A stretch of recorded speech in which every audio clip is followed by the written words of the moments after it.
तो पहिल्या फेजमध्ये हे 4 पेटंट माझे झाले. सेकंड फेजमध्ये माझे 7 पेटंट होते. तर त्या 7 पेटंटमध्ये माझा पहिला होता तो क्रॉपशिल्ड स्प्रेयर. ते फक्त त्या नोझलला लावायचे शिल्ड. नोझलला ती शिल्ड लावल्यामुळे एक पण थेंब वरती जातो. आपल्या ॲग्रिकल्चर सेक्टरमध्ये नेदरलँडमधली आयडिया आलेली ते आपल्या भारतामध्ये अजून येत नाही किंवा ते मुलांना लवकरात लवकर शिकवता येतं. ते तर थोडीशी खूप तफावत आहे आणि तफावत असल्यामुळे अडचणीचं काम असं होतं मुलांना ते नवीन नॉलेज मिळत नाही. 7 मे 2024 पासून ते 31 डिसेंबर 2024 पर्यंत 11 पेटंट मी रजिस्टर केले. त्यातले 10 ग्रँड झाले आणि सांगायला आनंद होतो की UN बुक ऑफ वर्ल्ड रेकॉर्डमध्ये एक रेकॉर्ड झाला की एका वर्षात ॲग्रिकल्चरमध्ये 10 पेटंट रजिस्टर करणारा मी पहिला माणूस आहे. शिवम, आता तू जे पेटंट मिळवलेत, एकंदरीत 27 पेटंट रजिस्टर केलेत आणि 17 पेटंट मिळवलेत, त्याची सुरुवातीपासूनची यादी कुठलं पेटंट होतं आणि त्याचा काय उपयोग होता, तो साधारणतः रजिस्टर केलेला आहे की त्याचं पेटंट पण मिळालेलं आहे, त्याचं साधारणतः एक यादी जर सांगितली 27 पेटंटची तर आणखीन सोपं होईल कळायला. येस. सो पहिल्या फेजमध्ये एप्रिलमध्ये मी 4 पेटंट रजिस्टर केले. एप्रिल आणि मे महिना ॲक्च्युली 2024 मध्ये. येस. सो पहिला पेटंट केला तो मल्टीपर्पज हार्वेस्टर, ज्याच्याबद्दल आपण अगोदर बोललेलोच आहे. बरोबर. दुसरा पेटंट होता तो रायनोसॉरस बीटल बद्दल. बरं. केमिकल मार्केटमध्ये अवेलेबलच आहे ऑलरेडी, नवीन काही नाही आहे. तेच मी मागाशी जे काही मेकॅनिझम सांगितलं शंकू मेकॅनिझम आम्ही सेम त्यामध्ये पण वापरलं आणि तोच केमिकल आम्ही जेल फॉर्म्युलेशनमध्ये कन्वर्ट केला आणि असे 2 क्लेम ऍड करून तो पेटंट आम्ही तिथं ग्रँट करून घेतला. मार्केटमध्ये तो केमिकल अवेलेबल आहे, बट 2 दिवसाच्यात तो केमिकल उडून जातो. शेवटी हायड्रोकार्बन येतो. बट जर आपण त्याला जेल फॉर्म्युलेशनमध्ये कन्वर्ट केलं तर तो जास्त काळ टिकतो. लॉंग लास्टिंग आपल्याला ते गरजेचं आहे. सो तिथं ती गोष्ट आम्ही कन्वर्ट केली, त्याचा पेटंट करून घेतला. नंतर होता तो बनाना रायझोम विविलचा, जी विविळी किंवा जो किडा मुळं खातो किंवा खोड खातो त्या किड्याबद्दल. तो किडा जमिनीतला त्याचं वैशिष्ट्य असं होतं की त्याच्यासाठी जे काही ट्रॅप लागणार होते ते फक्त जमिनीवरती ठेवणारे होते. आम्ही जमिनीमध्ये खोदून ठेवणारा ट्रॅप तिथं तयार केला, जेणेकरून त्या किड्याला त्यामध्ये अडकणं सोपं होईल आणि तो एकदा तिथं अडकला की त्याला बाहेर पडता येणार नाही. सो तो ट्रॅप आम्ही तिथं तयार केला. आणि त्यानंतर ग्राफ्टाईड म्हणून एक पेटंट आहे. ऍक्च्युली ते एक बॅग आहे मिल्क पाऊच आहे. आता मिल्क पाऊच बद्दल एक सांगायचं झालं, येस, 4था पेटंट तो मिल्क पाऊच बद्दल सांगायचं झालं तर मिल्क पाऊचला आपण कॉर्नर कट घेतो सगळेच. कॉर्नर कट करतो का तर आपल्याला पोतायला सोपं जातं. बट आपण विचार केला की बाबा जी भली मोठी मिल्कची पाऊच आहे, कॉर्नर कट सोडून दिलेला, ती मिल्कची पाऊच आपण रिसायकल करतो. But what about that corner cut? तो कचऱ्यामध्ये जातो, कचऱ्यामधनं ड्रेनेजमध्ये अडकतो आणि शेवटी एवढंसं असतं, कोण गोळा करत नाही, कोण त्याकडे लक्ष देत नाही, ड्रेनेजमध्ये ते अडकून ब्लॉक होऊन जातं. बरोबर. मग ते प्रॉब्लेम मला आधीपासून माहित होते. मग त्यावरती सोल्युशन काय? त्यावरती सोल्युशन म्हणून आम्ही प्लॅस्टिक बॅगची अशी डिझाईन तयार केली त्याच्यापासून लहान कॉर्नर कट सुद्धा कट होत नाही. आणि तुम्हाला जे हवंय बाबा की बाबा कॉर्नर कट केलं की ओतायला सोपं जातं, आमच्या डिझाईनमध्ये तोच कन्सेप्ट होता. जस्ट तुम्हाला लॅटरल कट घ्यायचा आहे आमच्या त्या स्पेसिफिक डिझाईनमध्ये, आणि जे कॉर्नर कटचं तुम्हाला प्रिन्सिपल होतं, जे वर्किंग इफिशियन्सी होती ती इफिशियन्सीत वर्क होते. आणि आता प्लस पॉईंट लहान कट सुद्धा कट होऊन बाजूला पडत नाही आणि पूर्णपणे तो जो काही प्लॅस्टिक पॉलिमर आहे तो आहे तसा रिसायकल होतो. म्हणजे लहानशी डिझाईन तुमचं पूर्ण काय म्हणतो आपण मार्केट चेंज करू शकतं, प्रॉब्लेम चेंज करू शकतं. हा त्याच्यातला कन्सेप्ट आहे. सो पहिल्या फेजमध्ये हे 4 पेटंट माझे झाले. सेकंड फेजमध्ये माझे 7 पेटंट होते. तर त्या 7 पेटंटमध्ये माझा पहिला होता तो क्रॉपशिल्ड स्प्रेयर. म्हणजे आज आपण अनेक हर्बिसाइड स्प्रे करतो, स्पेशली कांद्यामध्ये गेलं, लसूणमध्ये गेलं, द्राक्षामध्ये गेलं तर आपल्याला काही किंवा डाळिंबामध्ये पण घ्या, काही हर्बिसाइड ते झाडावरती उडून चालत नाही. मग तिथं आपल्याला थोडीशी जी काही हर्बिसाइडची गिफ्ट आहे ती कंट्रोल करावं लागते. मग ती कंट्रोल कशी करायची? मग त्यावर त्या हर्बिसाइडचं तर नेचर चेंज करून चालत नाही, केमिकलमध्ये तिथं खूप स्टडी करावा लागतो. मग विचार आला की मेकॅनिकल चेंज करू शकतो, वर उडू द्यायचं नाही ना. मग त्याला असं काही शिल्ड तयार करा, ते शिल्ड त्याला वरती उडू देणार नाही. मग ते शिल्ड प्रोव्हाइड केल्यामुळं ते फक्त त्या नोझलला लावायचे शिल्ड. नोझलला ते शिल्ड लावल्यामुळे एक पण थेंब वरती जात नाही, जे काही पडणार आहे ते पूर्णपणे खाली पडणार आहे. सो तो तिथे पेटंट होता, तो खूप इफिशियंट आहे. सेकंड घेतला ते स्पॉट ऍप्लिकेशनसाठी. मी ॲग्रो 3510चा मला अजून कोर्स आठवतो, स्पेशली हर्बिसाइड मॅनेजमेंटचा. डॉक्टर पाटील सर आम्हाला तो कोर्स शिकवत होते. सरांनी सांगितलं की स्पॉट ॲप्लिकेशनला अडचणी येतात, खूप साऱ्या अडचणी येतात, हर्बिसाइड आहेत पण ते अप्लाय करू शकत नाही, हे करू शकत नाही, ते करू शकत नाही. मग विचार आला की बाबा ह्याच्यावरती आपण काहीतरी करू शकतो. मग स्पंज बेस्ड हर्बिसाइड स्प्रेयर तिथं तयार केला स्पॉट ॲप्लिकेशनसाठी, जेव्हा बाबा तिथं जास्त काही होणार नाही, फक्त जावा स्पंजने अप्लाय करा, काम होऊन जातं. सो तो सेकंड फेज मधला माझा सेकंड पेटंट होता. त्यानंतर पोमो SLB ट्रॅप, स्पेशली शॉर्ट होरोबोरोसाठी तो ट्रॅप तयार केला.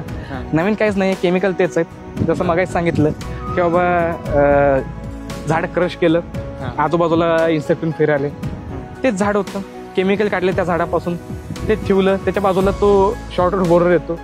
इफिशियन्सी खूप कमी आहे, 10 पैकी 1 किडा येतो, बट येतो.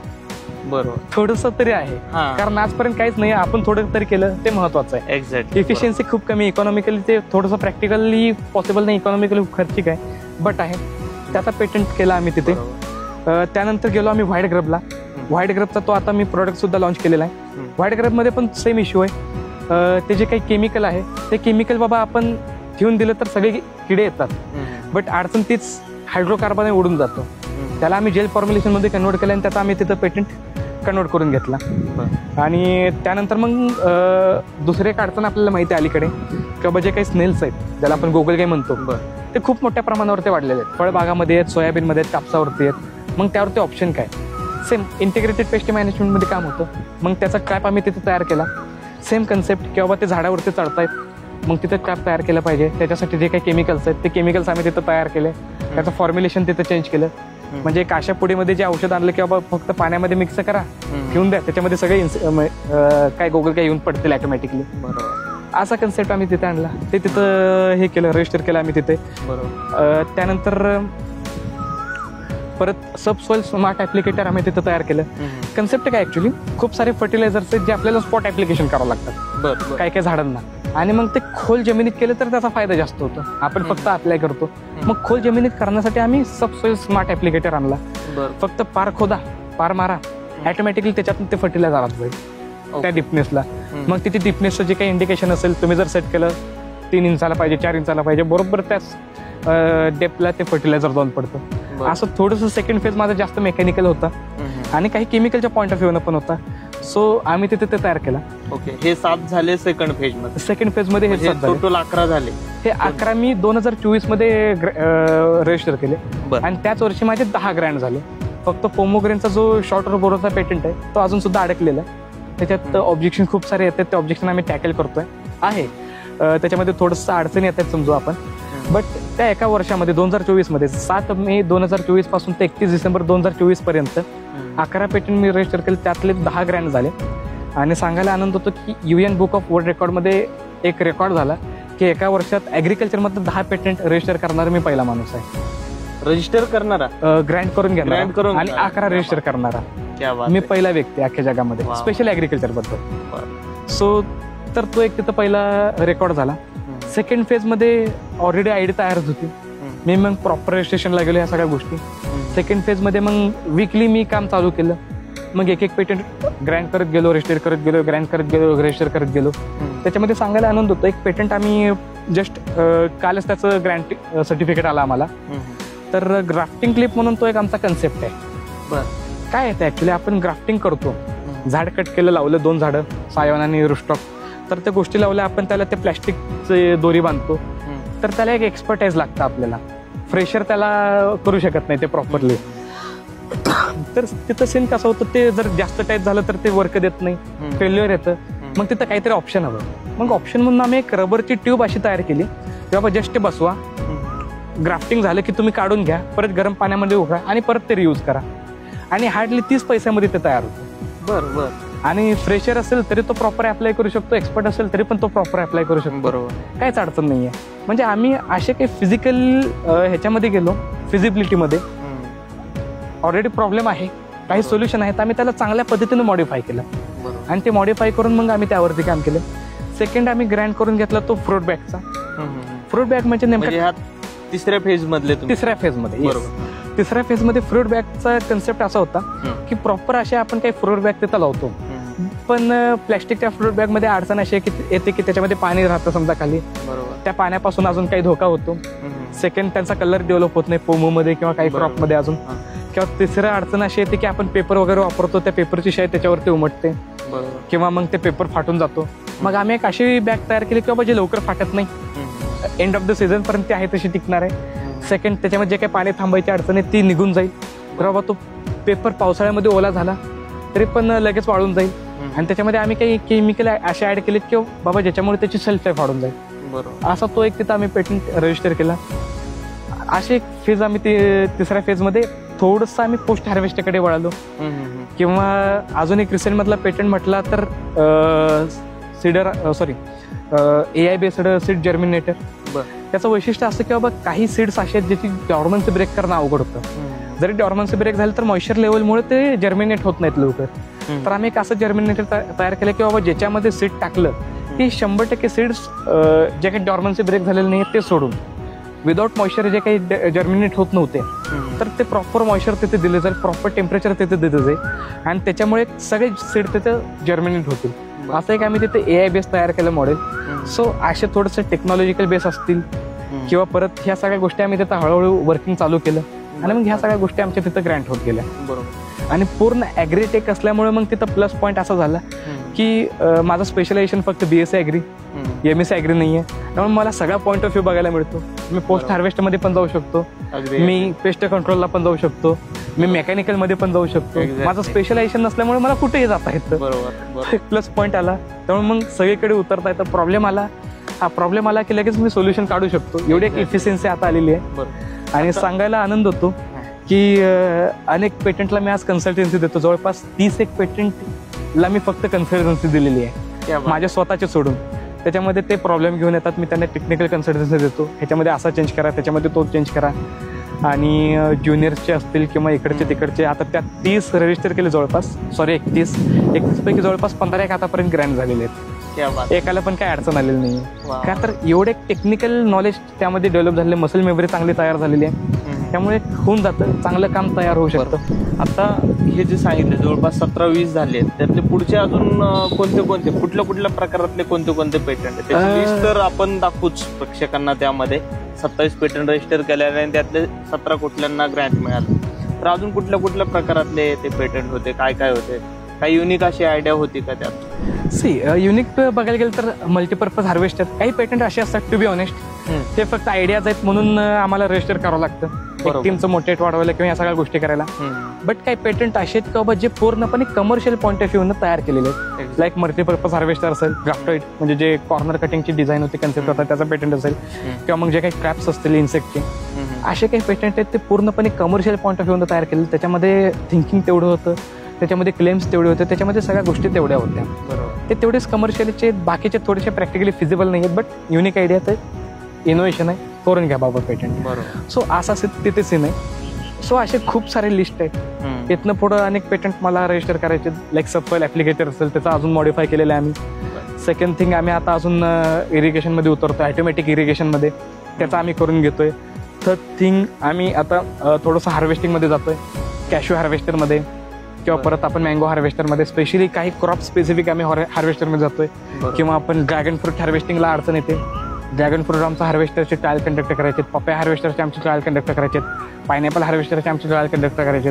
किंवा मग काही प्लॅन्टर्स असतील बाबा, प्लॅन्टरमध्ये पण काही प्रमाणात आता आम्ही ह्याच्यावरती वर्क करतो की बाबा आपण जे काही मल्चिंग पेपर घेतोय ते मल्चिंग पेपर प्रॉपरली आपण अप्लाय कसं करू शकतो, किंवा अप्लाय करत असताना ते न फाटणार नाही ह्याची काळजी घेऊ शकतो. किंवा परत मल्चिंग पेपर तो पॉलिथिनचा आता, तर तो डिकम्पोजेबल कसा करता येईल त्यामध्ये आमचं काम चालू आहे. किंवा परत पोस्ट हार्वेस्टमध्ये जसं मगाशी सांगितलं फक्त आम्ही प्री हार्वेस्टमध्ये वर्क केलं, तसं पोस्ट हार्वेस्ट सेल्फ लाईफ डेव्हलपमेंटमध्ये असं एखादा पेपर आणता येईल का, असं एखादं स्पंज आणता येईल का, त्याच्यावरती वर्किंग करतोय. परत इंटिग्रेटेड पेस्ट कंट्रोलमध्ये आम्ही आता ह्याचा विचार करतोय की बाबा केमिकल वापरून सगळे इन्सेक्ट कसे ट्रॅप करता येतील, ह्याच्यावरती पण काम चालू आहे. आणि पेस्टिसाईड आम्ही तयार करतो, जे पेस्टिसाईड पूर्णपणे प्लॅन्ट डिरायव्ड असतील. सांगायला आनंद होतो की एक निमॅटिसाईड मी तयार केलेलं आहे, 4 एक क्रॉप आहेत, त्या क्रॉपपासून तयार झालेलं आहे. आणि त्याचं वैशिष्ट्य असं आहे की बाबा ते आज जर अप्लाय केलं 30 दिवसांतर जर तुम्ही बघितलं तर त्या निमॅटिसाईडचा तुमच्या शेतामध्ये रेसिड्यू पण सापडणार नाही. म्हणजे एक रेसिड्यू फ्री फार्मिंगनं आम्ही त्यावरती काम करतोय. सेकंड मिलीबगवरती आम्ही एक औषध तयार केलंय. ते कॉमन जे काही फळं आपण खातोय त्या फळापासून आम्ही ते औषध तयार केलेलं आहे. आणि मिलीबगवरती खूप चांगलं औषध येते. आणि महत्वाची गोष्ट अजून ते पुढे तुम्ही ते डेव्हलप करतोय, त्याचं फॉर्म्युलेशन चालू आहे. त्याचं वैशिष्ट्य असं, आज जर तुम्ही सकाळी स्प्रे केलं आणि संध्याकाळी रेसिड्यू काढला तर तुम्हाला त्याचा रेसिड्यू सापडणार नाही. बट सगळ्या मिलीबगला ते मारून टाकणार, एवढं ते पॉवरफुल औषध आहे. का तर ते शेवटी प्लॅन्ट डिरायव्ड आहे. सेकंड थिंग आम्ही मायटीसाईड घेऊन येतोय लालकोळीला मारण्यासाठी. त्याचं पण वैशिष्ट्य तेच आहे की बाबा केमिकल सेम काही प्रमाणामध्ये थोडेफार ॲडिशनल झाडं वगैरे चेंज केले, लालकोळीला मारता आणि परत रेसिड्यू काहीच नाही आहे. मग अशा काही गोष्टी आम्ही तिथे घेऊन येतोय. तो कन्सेप्ट आहे आमचा पुढे वर्क करण्याचा. स्पेशली आपल्या इंडियन ॲग्रिकल्चरला ऑर्गॅनिकमध्ये कसं कन्वर्ट करता येईल आणि पूर्ण इफिशियंट वेनं कसं करता येईल ह्याचा आमचा पूर्णपणे तिथे प्लॅन आहे. शिवम, तू खरं तर अगदी एका वर्षभरामध्ये 27 पेटंट रजिस्टर करणं, 17 पेटंट मिळवणं हे खरंच एक कौतुकाची बाब आहे. तू मगाशी बोलताना एक गोष्ट सांगितली की माझ्याकडे मी एक टीम माझी डेव्हलप केली.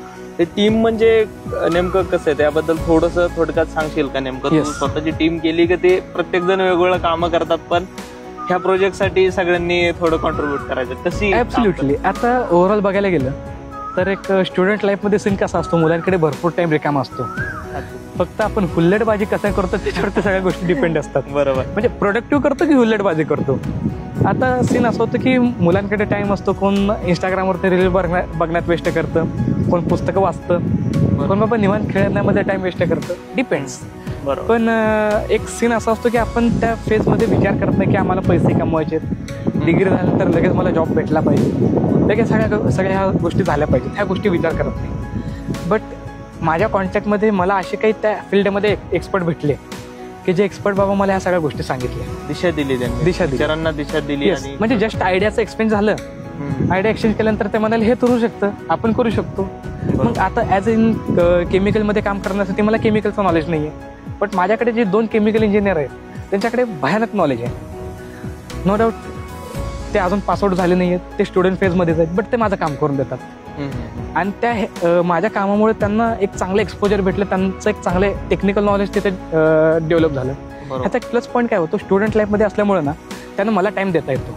एक्झॅक्ट. आठवड्यात 5-6 तास, 8 तास, 10 तास ते मला देऊ शकतात, किंवा आठवड्यामध्ये रविवारचा पूर्ण दिवस ते मला देऊ शकतात. मी इथे येतो, त्यांच्याशी डिस्कशन करतो.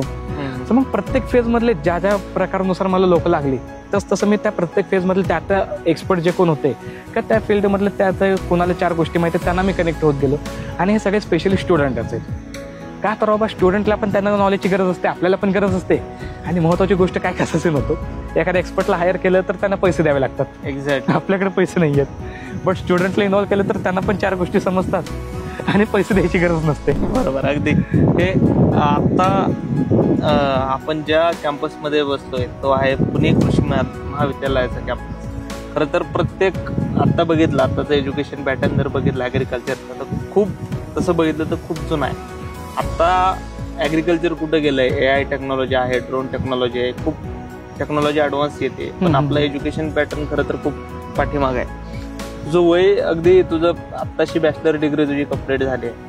ह्या विद्यार्थ्यांना की भरमसाठ ॲग्रिकल्चरमधून पासआउट होणारे विद्यार्थी स्पर्धा परीक्षांकडे वळतात, ते जॉब करतात, काहींना जॉब मिळत नाही.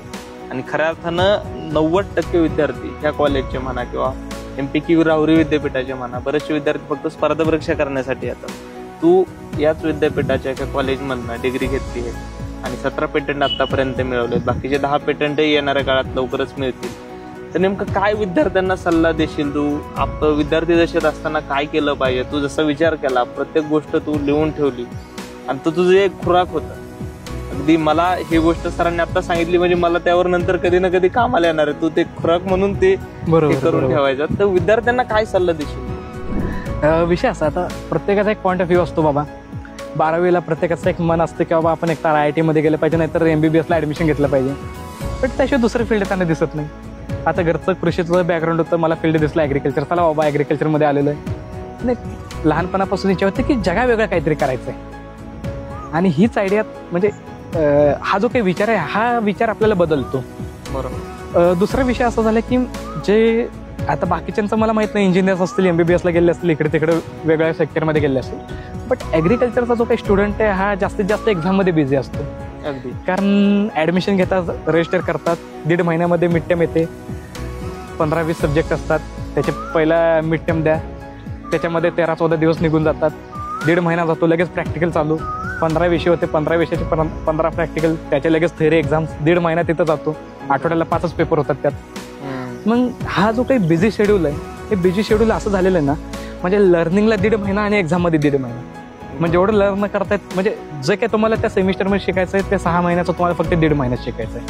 हे थोडंसं चुकीचं वाटतं, कारण पूर्ण 6 महिने सिलेबस 1.5 महिन्यामध्ये कव्हर अप करणं, ते नॉलेज ग्रास्प करणं हे तर अवघड आहे. सेकंड थिंग, आपण फक्त एक्झाम पुरतं विचार करतो. एक्झॅक्टली. बाबा मला फक्त 8.0च्या वरती ग्रेड घ्यायचा आहे, फर्स्ट क्लास विथ डिस्टिंग्नेशन मला यायचं आहे किंवा गोल्ड मेडल वगैरे मला घ्यायचं आहे. बट तिथं पण न थांबता की बाबा रिअल प्रॉब्लेम सॉल्व्ह करण्याकडे आपला पॉईंट ऑफ व्ह्यू असला पाहिजे.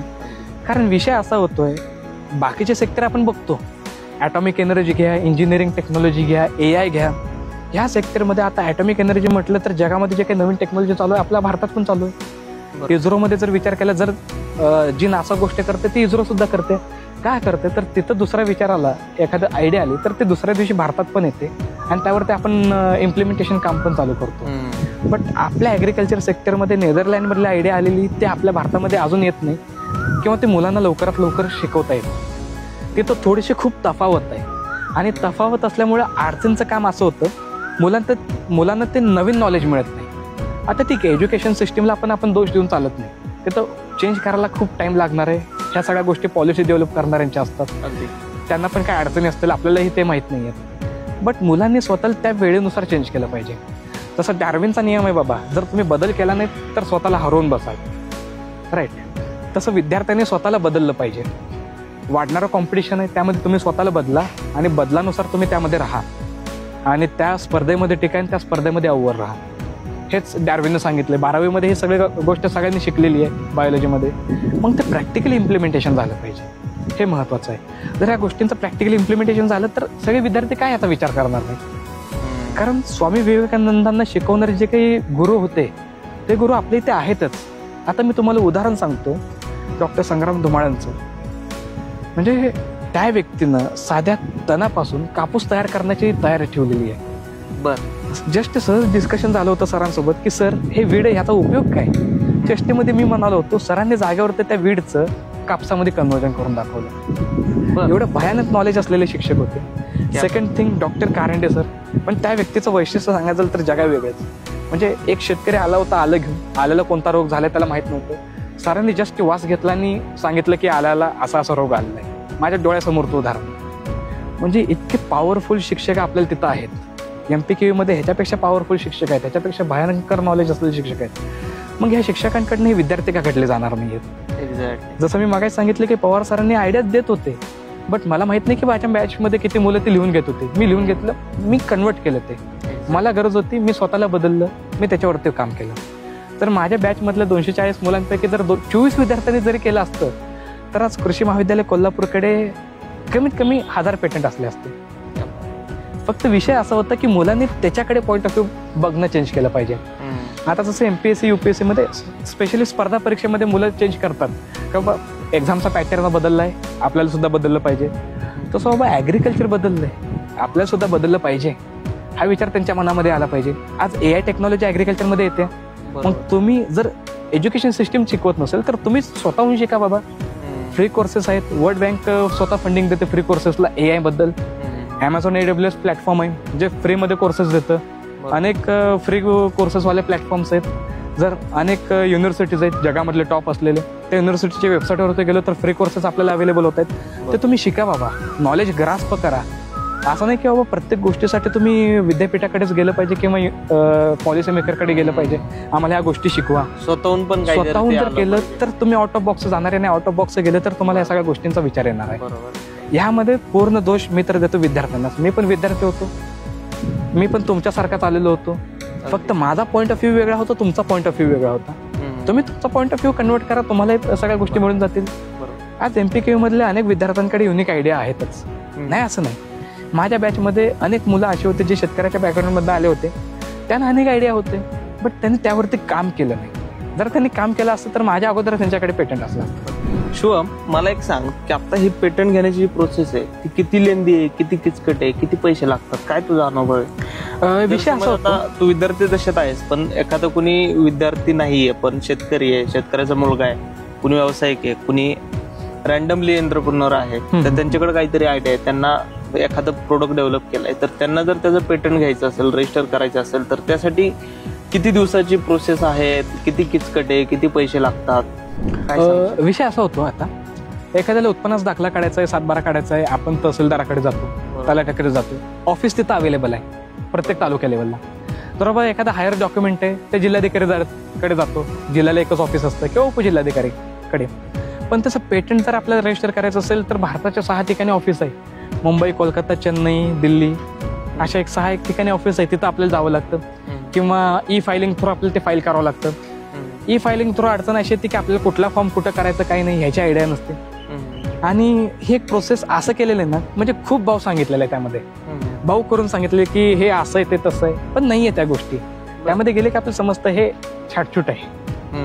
बट ह्यांच्या ऑफिसेस क्षुल्लक गोष्टी आहेत. येस, जसं ह्यांचं ऑफिस फक्त 6 ठिकाणी, इथे एक पहिले लिमिटेशन आहे. जर ह्यांचे ऑफिसेस वाढले तर बाबा ही अप्लाय करण्याची प्रोसेस पण वाढून जाते. दुसरी गोष्ट, जसं मी मागाशी सांगितलं की बाबा आपल्याला मोबाईल आहेच, त्याच्यावरती खूप सारे कॉन्टॅक्ट भेटून जातात. त्या कॉन्टॅक्टमध्ये जर आपण गेलो तर अनेक आपल्या गोष्टींचं नॉलेज भेटून जातं. आता आयतं चॅट GPT आलेलंच आहे, म्हणजे जे कष्ट इंटरनेटवरती शोधायचे होते ते पण आता कमी झालेलेच आहेत. ते सांगतो बाबा हे असं करा तसं करा, आयते देते प्रोसेस तुम्हाला चॅट GPT वर तिथनं समजतं. सगळं मार्गदर्शन ते स्पून फिडिंग करतोय ते ऑलरेडी, फक्त ते चावायचं की नाही ते आपल्यावरती डिपेंड आहे. सो सोर्सेस वगैरे भरपूर आहेत. आपल्या आजूबाजूला अनेक लोक असतात, जसं मला डॉक्टर पतंगे सर भेटले, त्यांच्याकडे पेटंट होता, मी त्यांच्याकडे अप्रोच झालो. सांगणारे लोक आहेत पण अप्रोच होणारे लोक कमी आहेत. तुम्ही अप्रोच करा आजूबाजूच्या लोकांना, 4 गोष्टी गुगलवरती सर्च करा, तुम्हाला कॉन्टॅक्ट भेटून जातील, सगळ्या गोष्टी होतील. आणि प्रत्येक पेटंटमध्ये अनेक प्रकार आहेत. Design patent, process patent, utility patent. प्रत्येक पेटंटनुसार त्याच्या क्लेम्सनुसार त्याचे चार्जेस बदल होतात. कमीत कमी 1600 रुपये रजिस्ट्रेशन फी आहे पेटंटसाठी. डिझाईन पेटंटसाठी 1000 रुपये आहे. इव्हन प्रोसेस पेटंटसाठी पण आपल्याला 1600 रुपये खर्च करावं लागतात रजिस्ट्रेशन फी असेल. मग त्याच्यामध्ये अनेक फॉर्म्स आहेत, फॉर्म 9, फॉर्म 18, फॉर्म 28. त्यानुसार परत आपले त्या फॉर्मचे थोडेसे फीस चेंज होतात, 4500, 5000, 3500 वगैरे. म्हणजे 10,000च्या आत आपले स्वतः जर फाईल करायला गेले तर पेटंट फाईल होऊन जातात, काय अडचण नाही आहे स्वतः होऊन केलं तर. जर आपलं त्याच्याबद्दल टेक्निकल नॉलेज असेल तर. जर नसेल तर तुम्ही अशा एखाद्या एक्सपर्टला भेटा, त्यांच्याकडनं नॉलेज घ्या. कन्सल्टंटला भेटा, कन्सल्टंटला नॉलेज घ्या.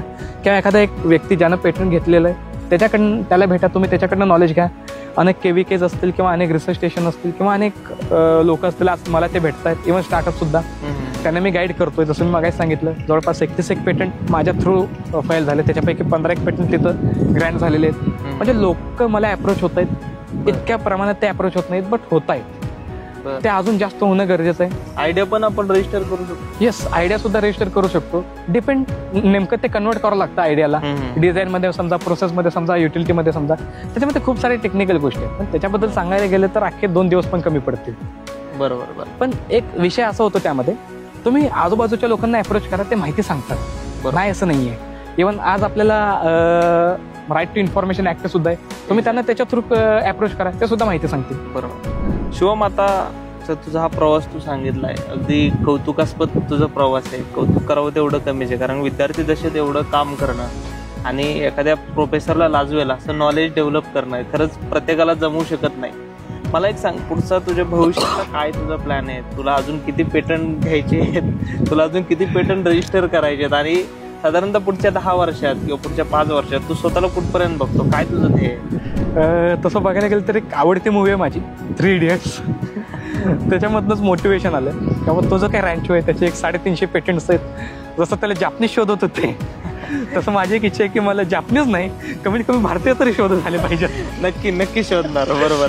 आणि जे काही वांगडू साहेब आहेत, मला त्यांचा रेकॉर्ड तिथं ब्रेक करायचा एक इच्छा मनामध्ये आहे. त्यांचे जे काही 350, 450 जे काही पेटंट्स असतील, एक इच्छा आहे की बाबा त्यांचे तेवढे पेटंट्स आपण रजिस्टर करेन, तो रेकॉर्ड ब्रेक करायचा. मनामध्ये ती एक इच्छा आहे. But commercial point of view ना असंच नाही की पेटंटचे तुम्हाला 30 वर्षासाठी राईट्स येतात, 15-30 वर्षात, डिपेंड्स कोणता पेटंट आहे त्यानुसार तुम्हाला राईट्स येतात. सो त्याचे राईट्स 31 वर्षासाठी आता सध्या आहेत माझ्याकडे. लगेच काल पेटंट ग्रँट झालं, लगेच आज आपण तो कमर्शियल आणला पाहिजे असं काहीच नाही आहे. पुढच्या 5-10 वर्षाचे माझे काही प्लॅन्स आहेत. पहिला थोडंसं शिक्षण पूर्ण करणे, स्टार्टअप टाकणे, एक प्रोडक्ट लॉन्च करते नाही, मार्केट अनालिसिस करणे, परत त्यामध्ये चेंजेस करणे, ह्या सगळ्या गोष्टी आहेतच. फेज वाईज मी काम करतो. जसं मी सांगितलं, पहिल्या फेजमध्ये 4 केले, दुसऱ्या फेजमध्ये 7 केले, तिसऱ्या फेजमध्ये 11 केले. सो असं मी फेज वाईज माझं कामं डिवाईड केलेले आहेत. सो फेज वाईज असे खूप कामं आहेत. अनेक पेटंटवरती काम चालले, जवळपास आता सध्या माझ्या 70 पेटंटवरती काम चाललेले आहेत. डॉक्युमेंटेशन करणं असेल, त्याच्यावरती बॅकग्राऊंडला विचार करणं असेल, ह्या सगळ्या गोष्टी चालूच आहेत. थोडंफार दररोज रिडिंग करणे. एक विषय असा आहे, तुम्ही कुठल्याही दशेत जा, वाचनाला पर्याय नाही आहे. तुम्ही पुस्तकं वाचा, वर्तमानपत्र वाचा, काहीही वाचा, त्याच्याशिवाय पर्याय नाही आहे. कारण नॉलेज अपडेट करणं हे सध्याच्या घडीची गोष्ट आहे. सो तेही माझं चालू असतं. माझं एक टार्गेट असतं की ह्या महिन्यामध्ये एवढे पुस्तक वाचले पाहिजेत, एवढे रिसर्च पेपर वाचले पाहिजेत, एवढ्या लोकांना भेटलं पाहिजे. दररोज मी कमीत कमी 10 ते 15 लोकांना, नवीन लोकांना कॉन्टॅक्ट करतो, त्यांना कॉल्सवरती बोलतो. का तर बाबा एक नॉलेज शेअरिंग होतं, नवीन लोकांशी ओळखी होतात, त्यांच्याकडनं एखादी नवीन कल्पना येते, कदाचित त्या कल्पनेचा पेटंट होऊ शकतो आणि त्या पेटंट पासून आपण अब्ज कमवू शकतो, सांगता येत नाही, कधी काही होऊ शकतं. सो ह्या सगळ्या गोष्टी तिथं चालूच आहेत.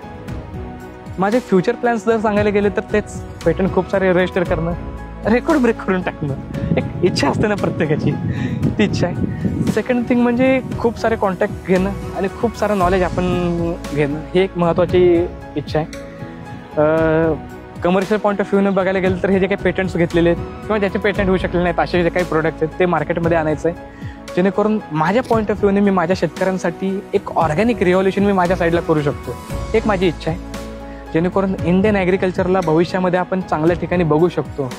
आणि जसं विचार केला की बाबा आपण ॲज अन ॲग्रिकल्चर स्टुडंट ॲग्रिकल्चरमध्ये माझं काहीतरी कॉन्ट्रीब्युट असलं पाहिजे, हीच एक महत्त्वाची प्रबल इच्छा आहे.